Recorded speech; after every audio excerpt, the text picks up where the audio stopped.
thrilled to be here in the home of the great Vince Giordano, a legend in the jazz business. And this is not only your house, but I consider it a museum of memorabilia and music of many decades of jazz, the 20s, 30s, and 40s. Of course, a time where a certain gentleman was the world's leader in the style of jazz, and that's Louis Armstrong. And just reflecting a little bit on his life, you know, he grew up without a father in a very poor neighborhood in New Orleans, and somehow he channeled so much inspiration and happiness through his instrument. And so it's been a goal of mine to try to channel that energy into my own instruments, and I've had you as an inspiration. So it's an honor to be here. Well, thank you. It's an honor to work with you and your brother and all you young fellows that are carrying on the tradition.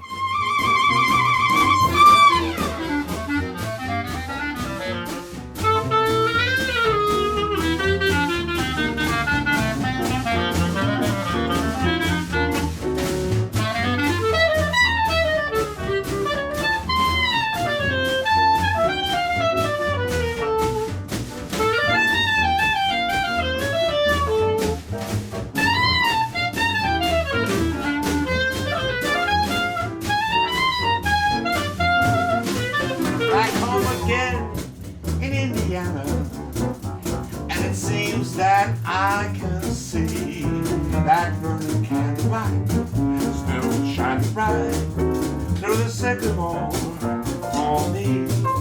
That new mown hay sends all its fragrance from the fields I used to roam. When I dream about that moonlight on the Wabash, then I think about Paul Wells on the drums, yeah.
When you think about Louis Armstrong, what does he mean to you?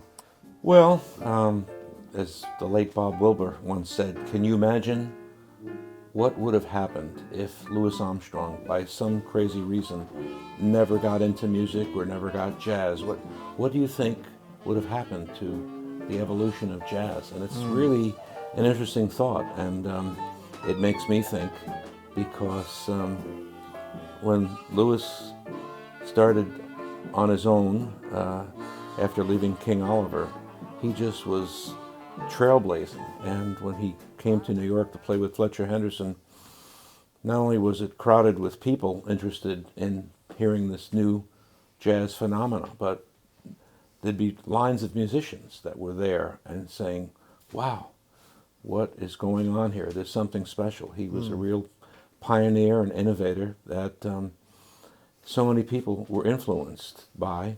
You could really see it in the Henderson band. All of a sudden, that band, which was good, it was a good band, but it changed. It changed when Louis came. Right. People just had more intensity in their playing. And a lot of people, you know, not only here in the States, but people like Django Reinhardt, who would buy his records and listen. And so he just created music that changed the world.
I think of him as, you know, an improviser who is able to kind of make up melody on the spot.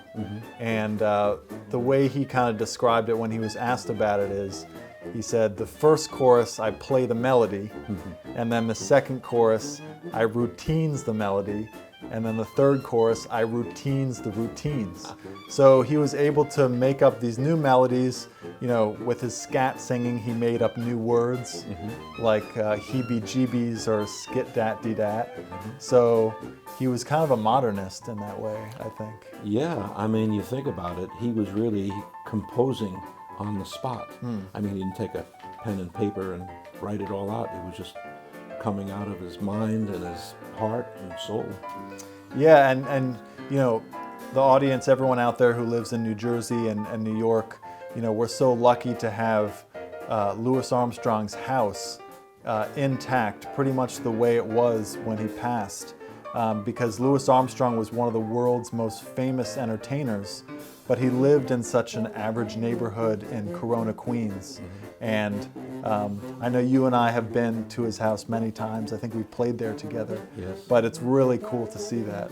It is, and I can't tell you how many people that I've brought there that they said, well, show me something different. I said, I'll show you something different. And they just came out of there. It was like a religious experience. It really was, because that's how his impact is still coming, the energy.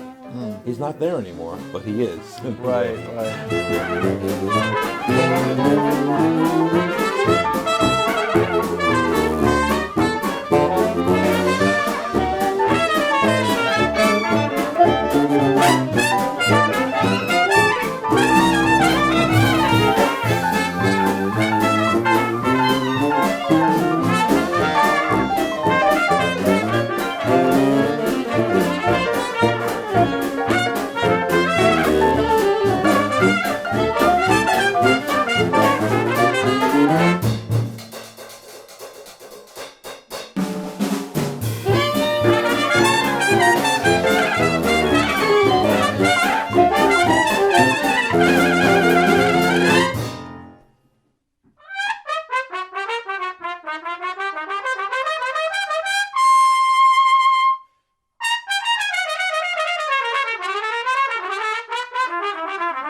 Well, it's really an honor to perform today. We obviously have been playing some of the songs that Louis Armstrong made popular, because he was a composer, but most of what he played was from the Great American Songbook.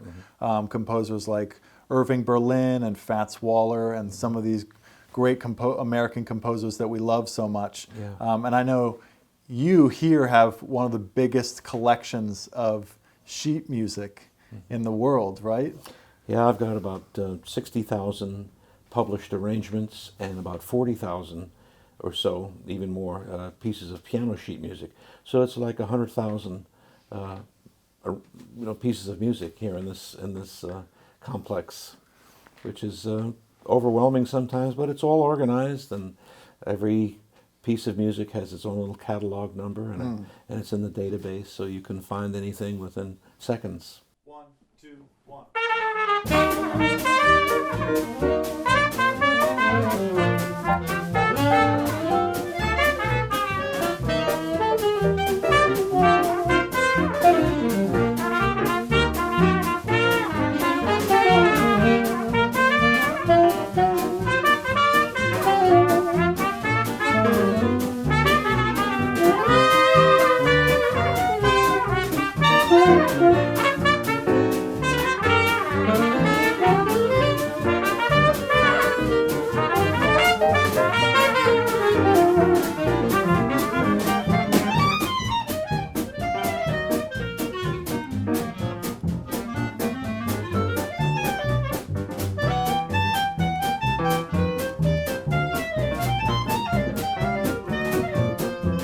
We're talking a lot about Louis Armstrong, but obviously you've been one of the biggest promoters of Armstrong's music. So, what inspired you to do that, or what first got you into jazz or Louis Armstrong? Well, listening to old phonograph recordings. When I was young in the 50s, all you really heard was AM pop radio music, like How Much Is This Doggy in the Window and Oh My Papa, real kind of saccharine stuff. I mean, I'm happy for the people that recorded it and the composers. I'm sure they made a lot of money, but it really wasn't what I wanted to hear. And my grandmother had this wind-up Victrola. It was her wedding present in the 20s, and I would sit there for hours and listen to recordings. She had a couple of Armstrong things and one King Oliver recording, and a lot of jazz and vaudeville that was popular in the 20s. And I just would sit at the edge of my chair with the feeling that I got off these old recordings. It was a whole nother language than what people were playing in the 50s. It was that raw energy. Right.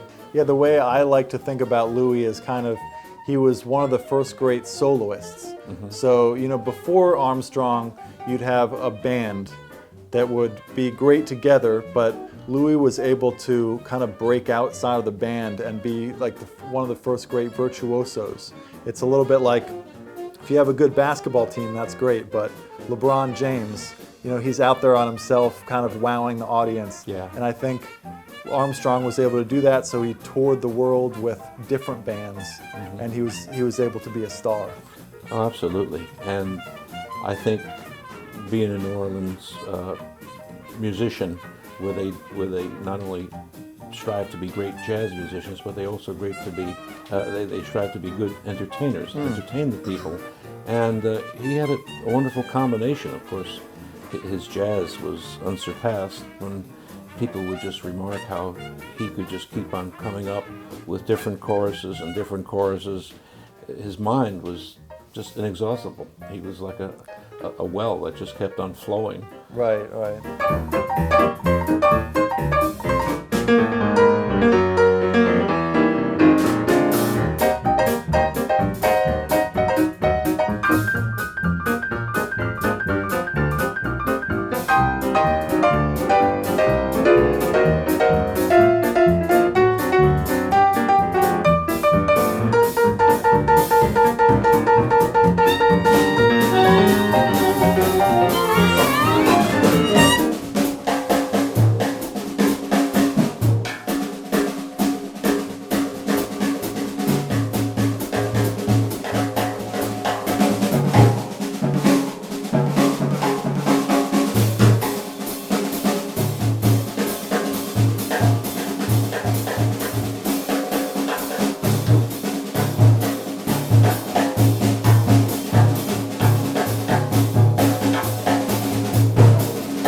like to go around your house and check out some of your instruments, we can see some here. Yeah. This is a bass saxophone. Yeah.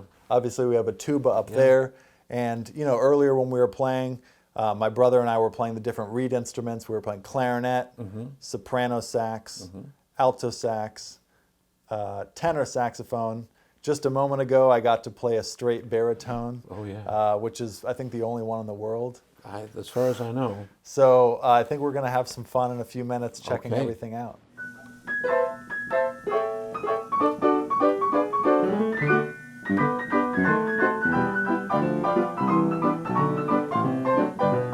That's Henry Red Allen. He was a big disciple of Louis Armstrong, another New Orleans great trumpet man. Joe Rushton, bass saxophone. Gene Krupa. Here's a picture of the Ellington Band with everybody's autograph. And this fellow played with us for many, many years. Is that Clarence Hutchinson? Clarence Hutchinson. Here's Louis Armstrong's signature. Oh, yeah. On this drum head. Here's a kind of a silly pop tune called the Midnight Waltz. You know, not that great, but you have all these different bands who would put their picture on this piece of sheet music. So it was kind of an honor as a way of publicity, because before the internet, before TV, so you got to get your name out there. There were thousands and thousands of bands running around playing. People loved music. Music was so important. The Moon and You, played by Vince Giordano and his Nighthawks, electrophone record.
Some of these days you're gonna miss me, honey. Some of these days you're gonna miss me, baby. Gonna miss my loving, gonna miss my kissing. Oh, you're gonna miss me when I'm gone away. And you won't be, for you only, 'cause you know, honey, and you had your way. And when you leave me, it's gonna grieve me. Oh, you miss that old man some of these days.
We got to get young people introduced to music.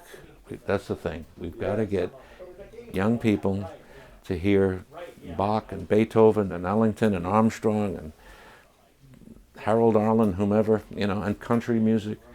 But you got to get them when they're kindergarten, before they get their prejudices, before they say, oh, you know, that's old music. No, it's just music. It's all. It's like bananas. They're still great.